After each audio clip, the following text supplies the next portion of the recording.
جلوس میں شامل ہونے سے پہلے اور جلوس نکالنے سے پہلے ان کے اخلاق کو پڑھ لینا، ان کے کردار کو پڑھ لینا، ان کے اخلاق کو پڑھنا اور بتلانا کہ سوچنا کہ کیا طریقہ نبی کریم صلی اللہ علیہ وسلم نے دیا تھا۔ نبی کریم صلی اللہ علیہ وسلم کا طریقہ یہ تھا۔ حضرت انس رضی اللہ تعالیٰ عنہ بیان فرماتے ہیں آقا صلی اللہ علیہ وسلم ایک دفعہ ہمارے ساتھ سفر میں تھے، چنانچہ میں آقا صلی اللہ علیہ وسلم کے ساتھ سفر کر رہا تھا، ایک محلے کے اوپر سے گزر ہوا تو ایسی صورت میں وہاں پہ بانسری کی آواز آ رہی تھی۔ نبی کریم صلی اللہ علیہ وسلم نے اس آواز سے اتنی زیادہ نفرت کی ہے، اتنی زیادہ نفرت کی ہے کہ آپ نے اپنے دونوں کان کے اندر اپنے ہاتھ کی انگلی کو رکھ کر کے دبا جو ہے دبا لیا ہے، اور آپ تیزی قدم سے وہاں سے نکل گئے اور حضرت انس سے یہ کہتے ہیں کہ انس کیا وہ منحوس آواز ابھی بھی آ رہی ہے؟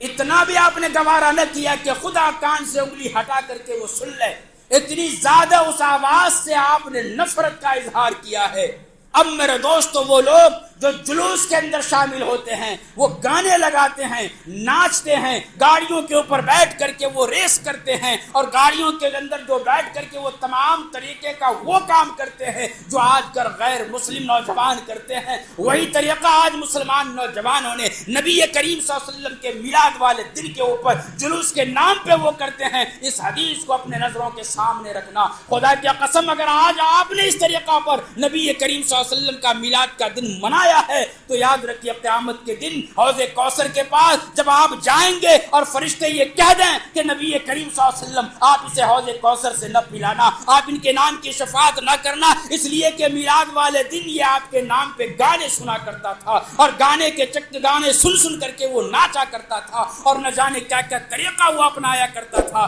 نبی کریم صلی اللہ علیہ وسلم کو کیا تکلیف پہنچے گی میرے نوجوانوں۔ اس لیے ہمیں چاہیے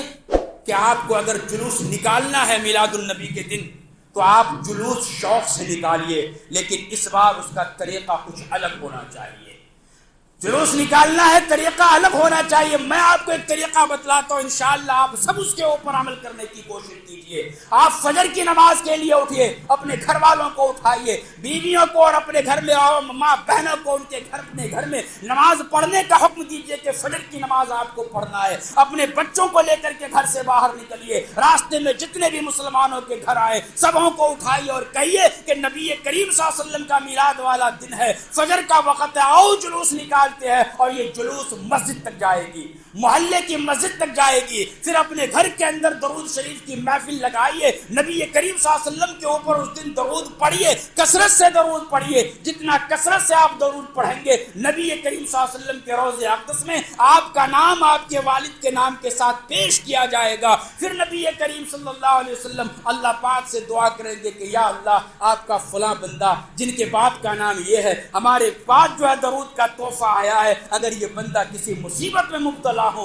ان کی مصیبت کو دور فرما دے۔ پھر ظہر کا وقت آئے گا، اپنے گھر سے نکلیے، ایک اور جلوس نکالیے، وہ جلوس کہیں اور نہیں بلکہ آپ کے گھر سے، آپ کے پڑوس سے ہو کر کے پڑوسیوں کو ساتھ میں لے کر کے وہ جلوس آپ کے محلے کے مسجد تک جانی ہے ظہر کی نماز کے لیے۔ پھر اسی طریقہ پر عصر کی نماز کے لیے بھی جلوس نکالیے، مغرب اور عشاء کے لیے بھی جلوس نکالیے، اور جہاں کہیں بھی مساجد کے اندر نبی کریم صلی اللہ علیہ وسلم کے نام پہ لوگ جمع ہو رہے ہیں اس محفل میں بیٹھیے، چونکہ جب ایسے مبارک محفل میں بیٹھیں گے جن میں اللہ کے نبی کا ذکر ہوگا، اللہ کے نبی نے جو ہے وعدہ کیا ہے ایسے محفل میں بیٹھنے والے کی اللہ تبارک و تعالی مغفرت فرما دیتا ہے۔